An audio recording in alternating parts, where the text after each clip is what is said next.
As you can see from the clip, if we are into pottery, we have a system for that. My role today is to showcase the great work that all our colleagues across the group are doing and the technologies, some of those that are already deployed at scale, used by millions of people, but also those that we're working now, they are going to release in the next months, but also some that we're just experimenting with. They're super cool technologies, might take a while, and we want also your input, and we really like you to test them as soon as we can. But first, I want to start with large commerce models. As Fabrizio said, that's the foundation of many of the things that we do. And the foundation has a very specific reason. 500 million customer interactions every day that produce billions of data points. And we have been using this data for years. A lot of the recommendations that you see in our system, the recommendations that power already our systems, are already based on this data. Fraud detection, all these things, you are familiar with that. That's already the case. However, we never had technologies that really understand this data. We never could reason about this data in the way that we humans do. That's the missing point. Now, this is something which, in fact, common to everything about AI. But there is something interesting here, that the most valuable AI won't be trained on text. We come to that realization after having used large language models for years. We come to that point. The real intelligence is trained on real-world interactions. And we have that. So that's the combination. We know how to do AI. We have the real-world interactions. And that's what we do. We call them large commerce models. In fact, they are large language models trained in a very specific way to be good at commerce. And we train them on billions of interactions instead of billions of documents. They learn intent and preferences instead of learning language. And of course, once you have that, you can recommend, personalize, forecast, instead of translating, summarizing, and doing the things that we do with large language models. So large commerce models is what powers the applications, both for our own consumers, but also for our own partners. But they, of course, stay behind everything that we do. They're really, let's say, the foundation of everything that we do. But I'm really keen to show you how that works. And for that one, I need help. So Zulkuf, please come on stage and show us how LCM works.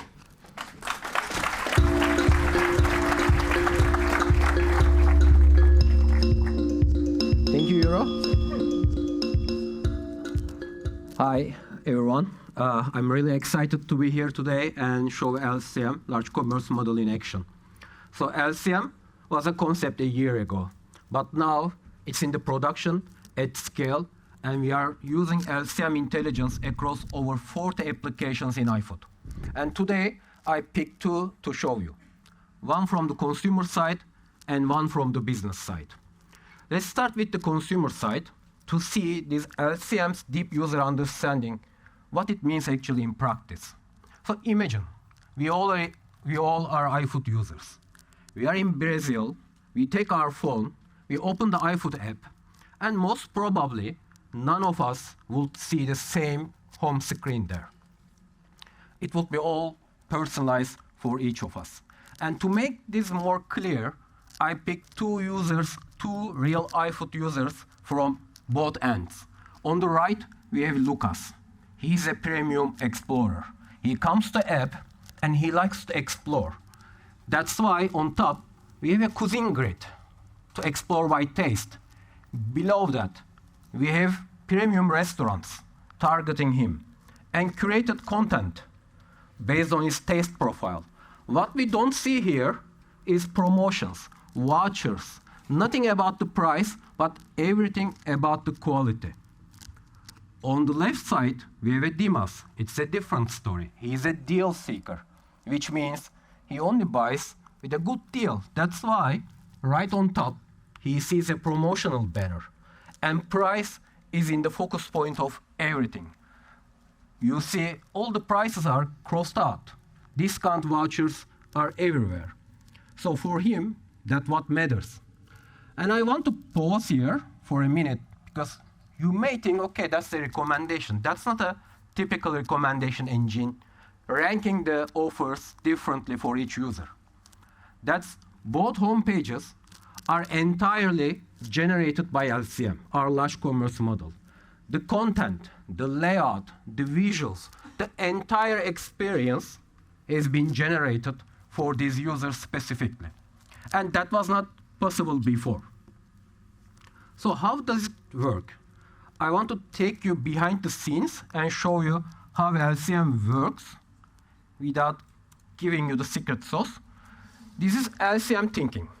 So LCM thinking is, our LCM is a reasoning model. And thinking here is connecting the dots. It takes very rich user insights and turn them to the action points. And in that case, turning them to the home screen. And how does it do it? It can do it because we have trained that model on billions of iFood transactions. And it learned what is the ultimate user experience, what is the best outcome, and how to use these insights to create that one. So that model learns how to use this data. We cannot read it, but I can highlight a couple of points here. For example, the reason we didn't see any promotion on the Lucas screen, because he has zero sensitivity to the promotions. He doesn't care. He didn't even filter even once the list by price, because for him, the only thing that matters is the quality. So he goes, reads the reviews, and buy from the top restaurants. And that's why LCM even removed that promotion carousel is always there and replace it with more premium content, even pick the color palette that give this exclusive feeling for him. But on the other side, Dimas is a different story because the only thing he cares is the price. He didn't place any order without promotions. He abandoned his cart when he sees a small delivery fee. So for him, price is the most important decision point. That's why we see all this promotional content around. So single app, two very different experiences created by LCM. And it doesn't have to be screen. It can be WhatsApp conversation. It can be voice interaction. The surface can change, but the underlying intelligence, the deep understanding of user, is always there by LCM. And this is the consumer side. So I'm going to take you to business side. In iFood, we have many business teams, every day working on their goals, like growing a category, reducing the churn users, activating some users. So they have many goals. And in these goals, promotion campaigns is one of the most important leverages, like to reach that goals. And yet, they are one of the most expensive ones. So it really matters to get these promotions right. What that means is to know who to target and to know how to approach that target. Otherwise, if you don't know who to target and how to approach them, you can easily waste your promotion budget and you don't reach your goal. So that's very critical. And how it is done in the industry today, there are big teams, the data teams. They come up with hypotheses to improve these, reach that goals. They go analyze the data, come up with results, train the model. So they spend months to really organize good promotion campaigns. Now I'm going to show you how we can do that with LCM. Imagine I'm getting in the shoes of an iFood business owner, and I go look at my dashboard, and I see, oh my God, in my region, dessert category is underperforming. I want to sell more desserts. So what I do, I take LCM Studio. Actually, this is just a tool interface to the LCM intelligence.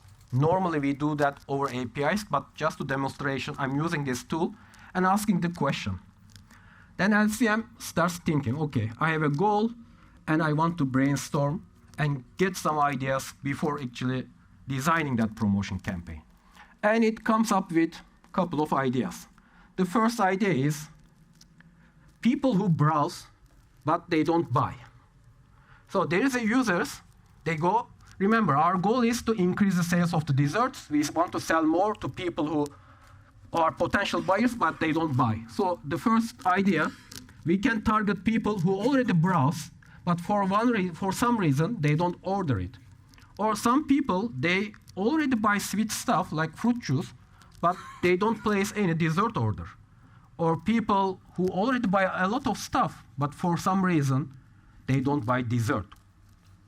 So those are ideas, already good start, but those are just ideas. We don't know if there is a volume behind it, like if there is a size.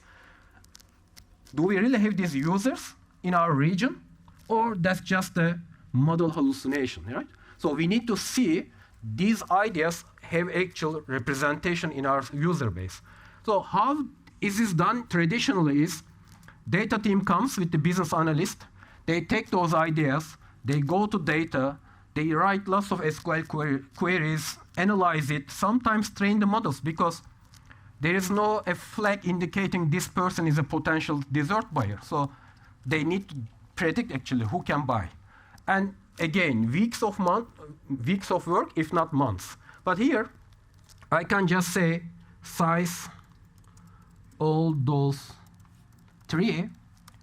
What it does, it actually takes those ideas and it goes to our user base and try to see actually can we fill in these categories? Do we have enough users represented for these categories? That takes a couple of minutes. I ran it before, so I will cheat here a little and show you here. I ran it before, and when we look at there, what I see, the most promising category is people who browse the dessert, but they don't buy. And it is like 29.9% of people in that neighborhood, at least once in last 3 months, browsed the dessert category, but they didn't buy. And we can see actual data about them, how many orders they do, their conversion rate, and everything. So this is like in minutes, I already, at that point, I saved months of work actually. But that's not enough because now I know my target group, but I don't know how to approach them, right? These people are there, but what should I do to sell more dessert to them? And then here, where it gets interesting, I can also run a survey with this group and ask them, why don't you buy? I mean, what blocks you buying a dessert? Normally, again, surveying means we take this user group and a team calls these people and then it takes weeks of time. Now I don't need to run actual survey. What I can do, LCM knows these people very well, the user group. Then we can simulate the survey. It's a synthetic survey. We can ask, and LCM gets in the shoes of these users and can answer these questions. Why that specific person doesn't buy a dessert? Because he doesn't like, because delivery fee is so high, because he doesn't like the merchant, etc. There can be many reasons, and with all these trainings on the billions of transactions, LCM can come to point that can give very informed predictions about that. Actually, none of the surveys gives us 100% accuracy, and here what we are looking for is not a precision, but a direction, where we should go and how to approach these people, and based on the results, what we see, high delivery fee is the biggest blockage for these people. If we are going to organize a campaign, we better incentivize high delivery fee. We give a promotion on the delivery fee, then we can have the highest chance of success. Actually, this is still, I'm in the loop, and as a business analyst, I ran that.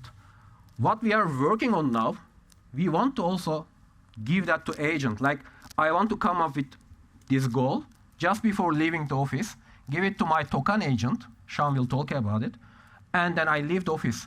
And when I'm at home, the agent keeps working, comes up with the ideas, runs surveys, runs campaigns, and next day when I come back, I see all the strategies, how they work, and I pick one and execute it. We did actually something very similar without the agent and achieve very good results. And I invite Euro come here and then explain those results. Thank you very much. Thank you, Yusuf. Thank you very much. We started working on LCM about 1.5 years ago. There was a lot of science that we have to create because LLMs do not really do what we need them to do and so on. And now we are at the point in which companies like iFood already benefit significantly from this. And the other things that we see is that the limiting factor is our imagination at this point, right? Because you can see you have all this freedom to invent different services and different use cases. The great team at iFood, as I said, has been the first one to deploy this at scale. They deployed it in many, many use cases, about 40. The home page, so let's say the place where you start, you can see the impact, the business impact, but also everything that has to do with advertisement. That's very important because you can cut the advertisement budget significantly for the same effect. But also notification. Notification is the messages that you receive, and they are spam or they can be great, right? Let me show you how that can be great. Anyway, at this moment, LCM powers more or less 15 million orders. So it's a significant amount, 40 use cases. And I want to underline this. We make this model really, really inexpensive compared to anything out there. That's a condition to run this at scale. Here we are running trillions of transactions. These models have to be inexpensive for the return of investment to be positive. So we have done that. And sometimes we are surprised. So this is a user that posted that comment on social. This is the notification. Notification can be spam or can be delightful, right? Hey, was it down? I missed my push today. That person was complaining that didn't receive the push, right? Why is that? Because it's relevant, because it's funny, because it's useful, right? You change spam into something which is a delightful experience. And I think that's pretty important. LCM is now rolling out across the entire group.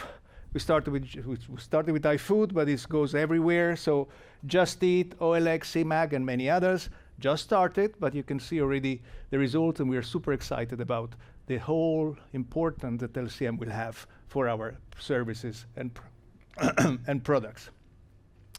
But let me change gear now, because I want to talk about agents at work.